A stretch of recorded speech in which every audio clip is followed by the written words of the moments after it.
അസ്സലാമു അലൈക്കും വറഹ്മത്തുള്ളാഹി വബറകാതുഹു. ബിസ്മില്ലാഹിർ റഹ്മാനിർ റഹീം. മരുഭൂമിയിലെ മഹാവസന്തം ഖലീഫ അബൂബക്കർ റളിയല്ലാഹു അൻഹു. അൽഹംദുലില്ലാഹ്.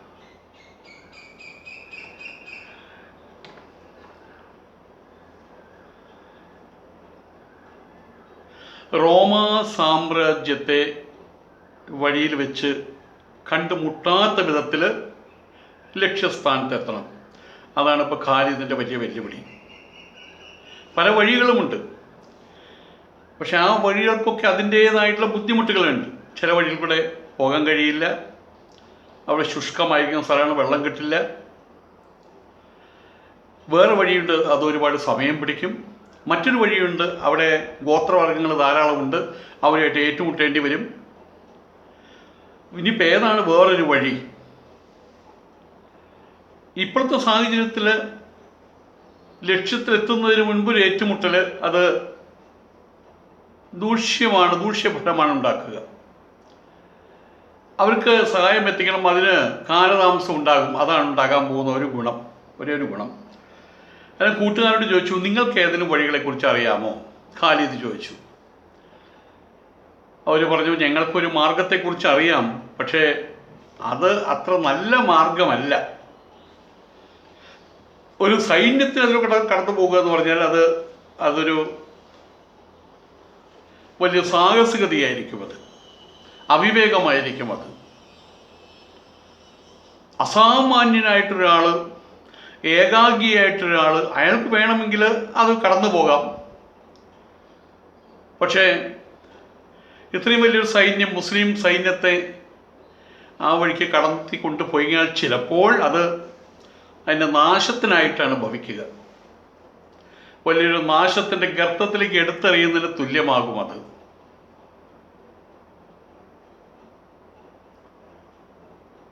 ഇതാരോടാ പറഞ്ഞത്? ഖാലിദിനോടാ പറഞ്ഞത്. എന്താണ് ഖാലിദിൻ്റെ സ്വഭാവം? അദ്ദേഹം കേട്ടിട്ടും കണ്ടിട്ടുമില്ലാത്ത, അനുഭവിച്ചിട്ടില്ലാത്തൊരു സാധനമാണ് ഭയം എന്നത്. ഇത് കേട്ട സമയത്ത് അദ്ദേഹം കൂട്ടുകാരോട് പറഞ്ഞു, നിങ്ങളുടെ ഇപ്പോഴത്തെ മാനസികാവസ്ഥ അതിലൊരു മാറ്റവും വരരുത്. നിങ്ങൾക്കുള്ള വിശ്വാസം, ആ വിശ്വാസത്തിൽ നിങ്ങൾ ഉറച്ചു നിൽക്കുക. ആദ്യം നമ്മൾ ചെയ്യേണ്ട കാര്യങ്ങൾ നമ്മൾ ചെയ്യുക, നമ്മുടെ കരുത്ത് കാണിക്കുക. ആ കരുത്തിനനുസരിച്ചായിരിക്കും അള്ളാഹുവിൻ്റെ സഹായം നമുക്ക് ലഭിക്കുക. പ്രതിഫലം പലപ്പോഴും നമ്മളുടെ വിശ്വാസത്തിൻ്റെയും പ്രതീക്ഷയുടെയും അളവനുസരിച്ചിട്ടായിരിക്കും കിട്ടുക. അള്ളാഹുവിൻ്റെ സഹായത്തിൽ ഉറച്ച പ്രതീക്ഷയാണ് എനിക്കുള്ളത്, ഉറച്ച വിശ്വാസമാണ് എനിക്കുള്ളത്. ആയതുകൊണ്ട് തന്നെ ഒരു പ്രതിസന്ധിയും ഞാൻ കാര്യമാക്കുന്നില്ല, നിങ്ങളോ?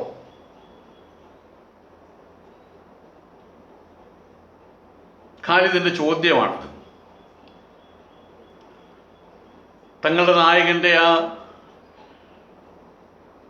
ധൈര്യം തുളുമ്പുന്ന ആ വാക്കുകൾ കേട്ടപ്പോൾ എല്ലാവരും ഉണർന്നു. അവരുടെ ആന്തരികമായിട്ടുള്ള വീഴ്ചകൾ, ആ മന്ദത, അതെല്ലാം എവിടേക്കാണ് പോയതെന്നറിയില്ല. അവർ ആ മനഃശക്തി വീണ്ടെടുത്തുകൊണ്ട് അവർ പറഞ്ഞു, ദൈവദത്തമായിട്ടുള്ള നിരവധി ഗുണങ്ങൾ അങ്ങേലുണ്ട്. അങ്ങ് എല്ലാം കൊണ്ടൊരു ഉത്തമ പുരുഷനാണ്. ആയതുകൊണ്ട് തന്നെ അങ്ങ് ഞങ്ങൾക്ക് മുന്നിലുണ്ടെങ്കിൽ പിന്നിൽ നിൽക്കാൻ ഞങ്ങൾക്ക് എന്താണ് ബുദ്ധിമുട്ട്? ഞങ്ങളുടെ വിശ്വാസത്തിനൊരു തളർച്ചയുമില്ല, ഞങ്ങളുടെ മനസ്സിനൊരു മാറ്റവും ചാഞ്ചല്യവും വരില്ല. അങ്ങ് ഞങ്ങളുടെ സേനാനായകനായിട്ടുണ്ടെങ്കിൽ, നമുക്കെല്ലാവർക്കും പ്രതീക്ഷയായിട്ട് അള്ളാഹു ഉണ്ടെങ്കിൽ പിന്നെ എന്തിനാണ് നമ്മൾ സംശയിക്കുന്നത്? ഏതായാലും ഈ വഴിക്ക് പോകണമെങ്കിൽ കൃത്യമായിട്ട് അറിയുന്നൊരു വഴികാട്ടി ഉണ്ടാകണം, അല്ലാതെ പോകാൻ കഴിയില്ല. മരുഭൂമിയാണ്. ഇന്ന് കാണുന്ന വഴി നാളെ കണ്ടെന്ന് വരില്ല. വലിയൊരു കാറ്റടിച്ചു കഴിഞ്ഞാൽ ഒരു വഴി മൂടിപ്പോയിട്ട് ആ വഴി വേറെ തുറക്കും. ആയതുകൊണ്ട് തന്നെ നല്ല കഴിവുള്ള ഒരു വഴികാട്ടി, ഈ പാത കൃത്യമായിട്ട് അറിയുന്ന ഒരാൾ ഉണ്ടായേ മതിയാകും. അങ്ങനെ ഒരാളെ നമ്മൾ ഉടനെ തന്നെ കണ്ടെത്തണം. ഖാലിദ് തങ്ങളുടെ അനുയായികളും കൂടിയിട്ട് അന്വേഷിച്ചു. അവസാനം ഒരാളെ കണ്ടെത്തി. അയാൾ ത്വയ് വംശജനാണ്. പേര് റാഫിയു ബിൻ ഉമയറ എന്നാണ് പേര്. ഇനി വേറൊന്നും ആലോചിക്കാനില്ല, മുന്നേറുക, അത്രമാത്രം. എല്ലാവരെയും കൂട്ടി മുന്നോട്ട് നടക്കുക. ഖാലിദിൻ്റെ ആജ്ഞയാണത്. സമ്പത്തും സൈന്യവുമായിട്ട് ഇതിൽ രക്ഷപ്പെടുന്നത് അസാധ്യമായിട്ടുള്ള കാര്യമാണ്. ഒറ്റയ്ക്ക് പോകുന്ന ആൾക്കാർ തന്നെ രക്ഷപ്പെടാറില്ല. 5 ദിവസം വേണം ഈ വഴിയിലൂടെ അങ്ങേയറ്റത്തെത്താൻ.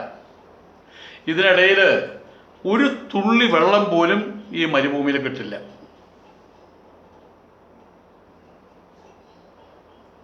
ഇതായിരുന്നു റാഫിയു ബിൻ ഉമൈറയുടെ ആദ്യത്തെ പ്രതികരണം. ഖാലിദ് റാഫിനൊന്ന് തറപ്പിച്ചു നോക്കി. എന്നിട്ട് പറഞ്ഞു, അതൊന്നും ആലോചിക്കേണ്ട ആവശ്യമില്ല, അള്ളാഹുവാണ് സത്യം, അത് ചെയ്തേ പറ്റൂ. നിങ്ങൾക്ക് എന്താണ് വേണ്ടത് അത് നിങ്ങൾ നിർദ്ദേശിച്ചു കൊള്ളുക. ഖാലിദ് തൻ്റെ കൂട്ടുകാരോടൊത്ത് കാര്യം ചർച്ച ചെയ്തതും അവർ അദ്ദേഹത്തിൻ്റെ അഭിപ്രായം അംഗീകരിച്ചതൊക്കെ റാഫിയും കണ്ടതാണ്. ആയതുകൊണ്ട് തന്നെ ഖാലിദിൻ്റെ ആജ്ഞയ്ക്ക് മുമ്പിൽ തലകുനിക്കാതെ വയ്യ. അതുകൊണ്ട് റാഫിയു പറഞ്ഞു, അങ്ങനെയാണെങ്കിൽ പ്രധാനമായിട്ട് ചെയ്യേണ്ടത് ഭക്ഷണം എന്നതിലുപരി വെള്ളം പറ്റാവുന്നിടത്തോളം ശേഖരിക്കുക എന്നുള്ളതാണ്. എല്ലായിടത്തും നിറച്ച് കെട്ടിയിട്ട് വീണ്ടും ഒട്ടകത്തിൻ്റെ കാതുകളിൽ കെട്ടിത്തൂക്കാൻ പറ്റുമോ, നിറച്ച് കെട്ടാൻ പറ്റുമോ, അതും കൂടി ചെയ്യുക. ഒപ്പം അള്ളാഹുവിൻ്റെ തുണയും ഉണ്ടാകണം, അല്ലെങ്കിൽ ഇത് ഒരു കൂട്ട മരണമായിരിക്കും. അതിനാൽ ഖാലിദ് ആജ്ഞാപിച്ചു, കൂട്ടത്തിലുള്ള തടിച്ചു കൊഴുത്ത ഒട്ടകങ്ങളെ കൊണ്ടുവരാൻ ആജ്ഞാപിച്ചു.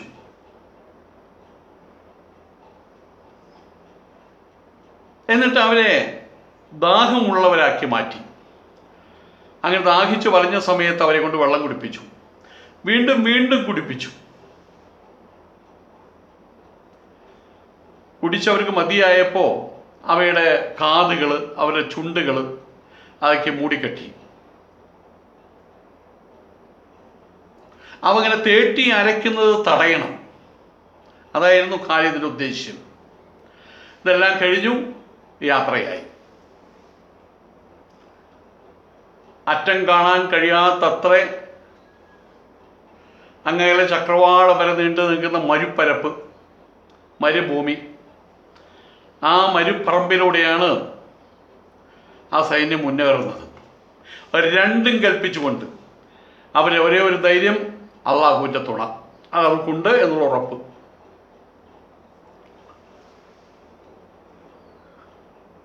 റാഫി അവരുടെ മുമ്പിൽ വഴികാട്ടിയായിട്ടും നടന്നു.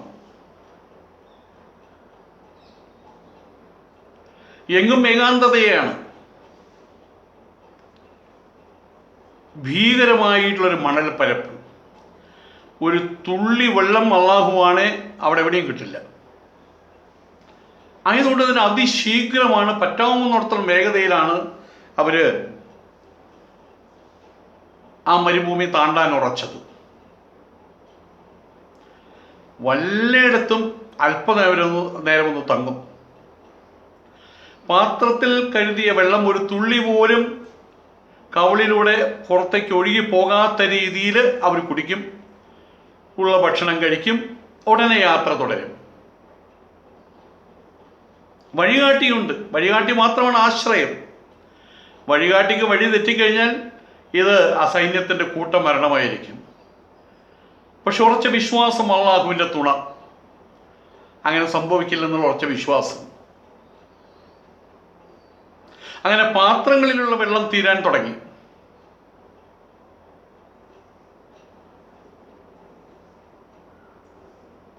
ജലകുംഭങ്ങളിൽ ശേഖരിച്ച് കൂടെ കരുതിയ ഒട്ടകങ്ങളുടെ വയറ് കീറി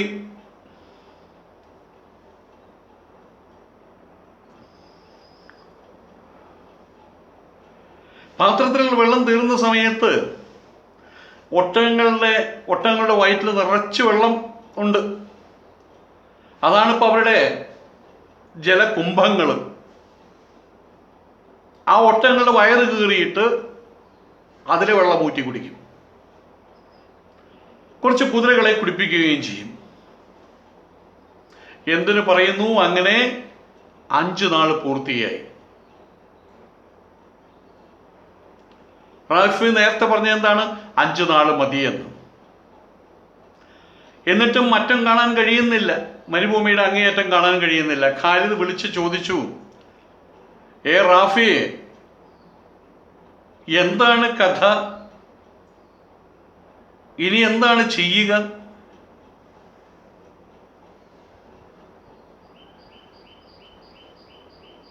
റാഫിയെ മന്ദസ്മിതം പൊഴിച്ചുകൊണ്ടാണ് മറുപടി പറഞ്ഞത്. ഒന്നും ചെയ്യാനില്ലെല്ലാം ശുഭമായും മംഗളമായി. അള്ളാഹുവിൻ്റെ അനുഗ്രഹത്താൽ നിങ്ങൾക്ക് ദാഹശമനം വരുത്താം. നമ്മൾ വെള്ളത്തിനടുത്ത് എത്തിക്കഴിഞ്ഞു.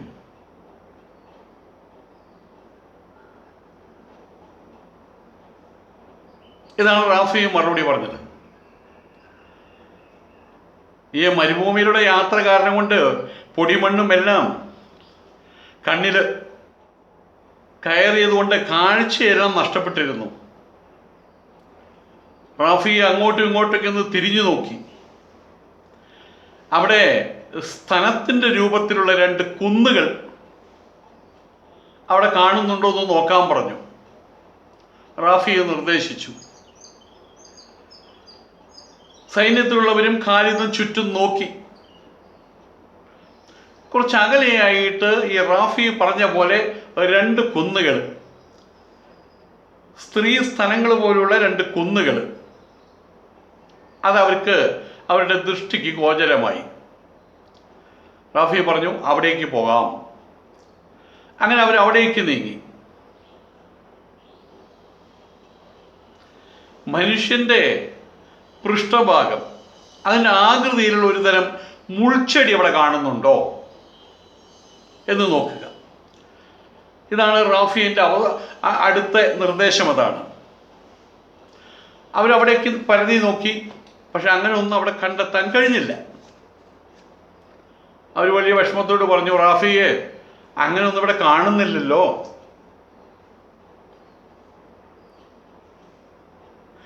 ഇന്നാലില്ലാഹി, റാഫി അറിയാതെ പറഞ്ഞുപോയി. അൽഹംദുലില്ലാഹ്, അദ്ദേഹം മെല്ലെ മൊഴിഞ്ഞു. അങ്ങനെയാണെങ്കിൽ നമ്മുടെ മരണം ഇവിടം കൊണ്ടായിരിക്കും. അള്ളാഹുവാണേ സത്യം, നമ്മൾ നശിച്ചു പോകുന്നുള്ള കാര്യം ഉറപ്പാണ്. ഞാനും നശിക്കും. നിങ്ങൾ കൃത്യമായിട്ട് ഇടം വലം തിരിഞ്ഞൊന്ന് കൃത്യമായിട്ട് നോക്കുക. മുന്നിലും പിന്നിലും ഇടത്തും വലത്തും നോക്കുക. അവർ മുൾച്ചെടിക്ക് വേണ്ടിയിട്ട് ഒരുപാട് പരതി. അവസാനം അതിൻ്റെ തടി മുറിച്ച് മാറ്റിയ ഒരു മുൾച്ചെടിയുടെ കട മാത്രം കണ്ടെത്തി.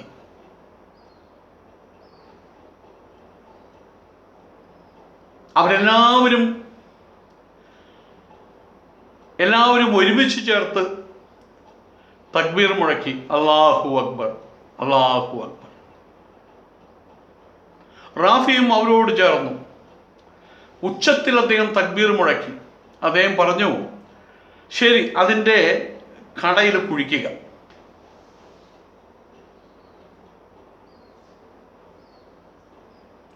അവർ കുഴിച്ചു. അവിടെ ഉള്ള ആയുധം കൊണ്ട് അവരവിടെ കുഴിച്ചു. അവിടെ കണ്ടെത്തി ഒരു നീരുറവ. അവിടെ കണ്ടെത്തി. രക്ഷപ്പെട്ടെന്ന് ബോധ്യമായപ്പോൾ റാഫിയെ അയാളുടെ പഴയ കാലം ഇങ്ങനെ സ്മരിച്ചെടുത്തിട്ട് പറഞ്ഞു, അള്ളാഹുവാണേ, ഞാൻ ഒരൊറ്റ തവണ മാത്രമേ ഇവിടെ വന്നിട്ടുള്ളൂ. അതിപ്പോഴും നല്ല കുട്ടിയായിരിക്കുന്ന സമയത്ത് എൻ്റെ പിതാവിൻ്റെ കൂടെ.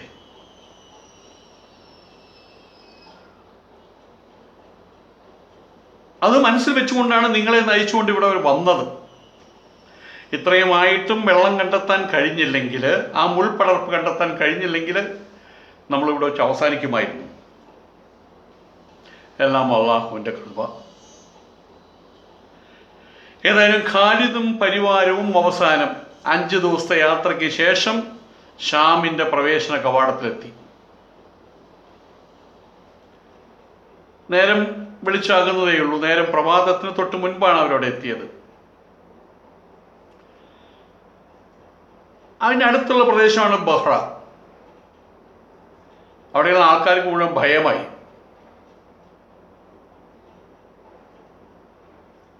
ഇത്രയും വലിയ സൈന്യം കണ്ട സമയത്ത് അവർക്ക് ആകെ വിറളി പിടിച്ചു. പക്ഷെ അവരെ എതിർക്കാനൊന്നും തുനിഞ്ഞില്ല. അവർ ഖാലിദുമായിട്ട് സന്ധിയിൽ ഏർപ്പെടുകയാണ് ചെയ്തത്. അവിടുന്ന് മുന്നോട്ട് നീങ്ങി തദ്മുറ എന്നൊരു സ്ഥലത്തെത്തി. അവിടുത്തുകാർ ആദ്യം എന്ത് ചെയ്യണമെന്ന് അറിയാതെ എതിർക്കാനൊക്കെ നോക്കിയെങ്കിൽ പോലും അവസാനം അവരും സന്ധിയായി, ഒത്തുതീർപ്പിലായി. ഡമാസ്കസിലേക്ക് നീങ്ങുന്നത് ഇപ്പോൾ അത്ര ശരിയല്ല എന്ന് കരുതിക്കൊണ്ടാകണം ഹുവാറീൻ വഴി ഖാലിദ് ഖുസമിലേക്ക് നീങ്ങി. അനന്തരം അദ്രുവാത്തിലേക്കും നീങ്ങി. തുടർന്ന് മർജുരാഹിത്തിലേക്ക് അവിടേക്ക് കടന്നു. അവിടെയുള്ള നിവാസികളുടെ പേര് ഗസ്സാൻ വംശജർ എന്നാണ്. ഗസ്സാൻ എന്നൊരു വർഗമാണ് അവിടെയുള്ളത്. അവർ ഖാലിദിന്റെ മുമ്പിൽ കീഴടങ്ങി. പിന്നെയും ആ സൈന്യം മുന്നോട്ട് നീങ്ങുകയാണ്. ബുസ്ര കനാലിനടുത്തെത്തി ആ സൈന്യം. ആ ഭാഗത്താണ് അബൂ ഉബൈദയും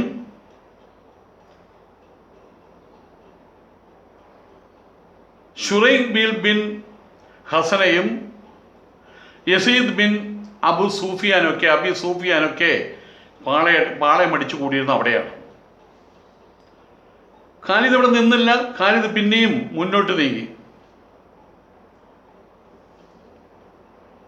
വലിയവരായിട്ടുള്ള കുറെ സേനാ നായകന്മാരുടെ കൂടെ അവരൊന്നിച്ച് ആദ്യം തന്നെ ബുസ്രയെ കീഴടക്കി. അവിടുന്ന് പിന്നെ അവർ നീങ്ങിയത് പലസ്തീനിലേക്കാണ്. അവിടെ അടുത്ത് അറബാത്തിൽ അബ്ദുൽ ആസ്ഫും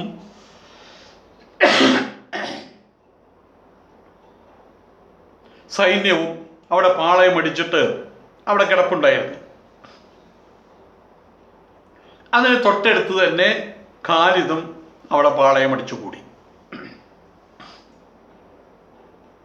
അതോടുകൂടിയാണ് മുസ്ലിം സൈന്യം, ആ സൈനിക ദളങ്ങളെല്ലാം, വിഭാഗങ്ങളെല്ലാം പൂർണ്ണമായിട്ടും യർമൂക്കിൽ ഒത്തുകൂടിയത്.